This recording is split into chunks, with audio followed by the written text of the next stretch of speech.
If I ask you to make a choice right now, you're about to plant a church. You can either, on the one hand, I can promise you that you will have and always have 1,000 people who will come every week and listen to you preach and be part of your service.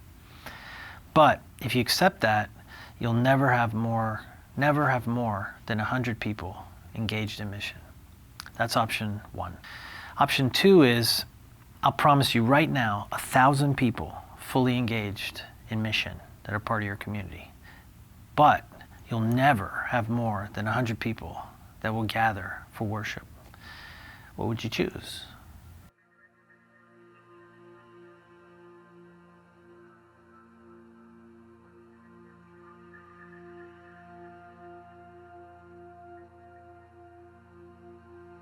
The first moment I was called, all through my vocational ministry, if you could call it that, was as a missionary.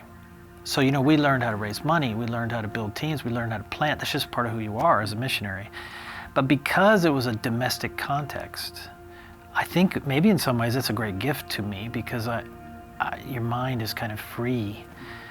You don't have that terrible distinction between mission and missions, some sort of strange, terrible S that gets added to the end of it. If you just thought in terms of mission, and you said, okay, make a church, or make a form of the church which is friendly or biased towards mission and the missionary. I mean, the underground is what you get. At our core, our impulse is to send, and it is to mobilize. It's to help people, disciples of Jesus, hear his voice, figure out what they're called to do, where he's sending them, connect them into teams of people that share that same calling, and then send those people, bless, serve, mobilize those people to do what they're called to do. Now for us, that's the church. It doesn't need to be something else. That group of people doing that mission in Jesus' name somewhere in the world is the church. Yeah, and this happens every week. If you or someone else has some call, some sense of calling, and in our system, you'll fill out a start something form. That form will go before our team, and every week that team is greenlighting people. And if they greenlight you, then you go from being this just sort of an idea or this team that's doing something small to every single resource that the Underground has is now yours.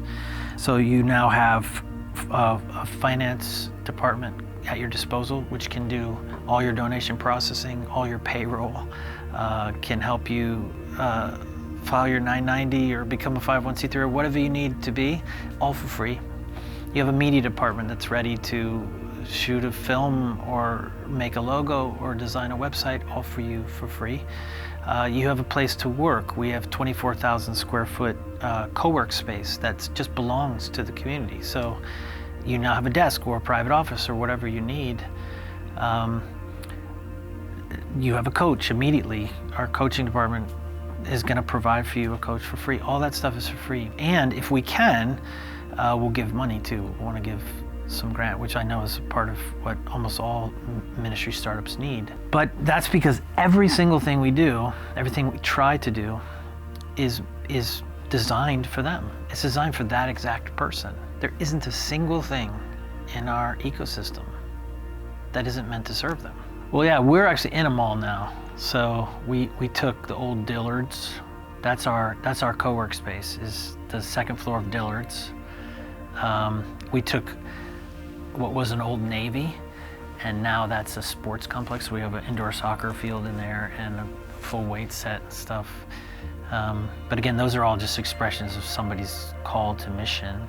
There's an improv team, bunch of Christians that are trying to do improv, but also reach people that want to learn improv. And they have a space in the mall now. It's called the Box Improv. They have a space there. There's another microchurch called The Well, which serves the homeless and is always trying to do meals and food and stuff. But then they also started a bike program where they would get used bikes. So maybe you heard about them. And they have a store in the mall called Well Built Bikes. And so if you're homeless or you're poor or you just need transportation, you can come and do a work program where you work on your bike and you actually help other people work on their bikes. And if you do enough hours, you get a bike. And of course, used bikes are also for sale there. So All the proceeds go to help the homeless in the city, and that's a beautiful expression of a microchurch. The things that people think of, man, it's crazy. I mean, the most creative leader who wants to sit down and kind of Rolodex a bunch of ideas, a mission they'd love to see happen, will never touch the creativity of the Spirit of God in people. It is breathtaking. And I just think we're in a huge deficit, possibly even a bankruptcy right now in the church because we have this abundance of our people, of the people of God, and they're just unutilized. I think the critical question to ask for a planter before you start is, what is the church actually? It's the question of the ecclesial minimum. Like, do you need, for example, a building to be the church? Of course, the answer is no. It's lovely, it's good, it helps, actually. In some cases it doesn't, but in many cases it can and does help you. But you don't need that. So strip that down. So what do you need? Do you need leaders? Do you need money? But I think every planter has to ask themselves that question. What is fundamentally the irreducible minimum of the church?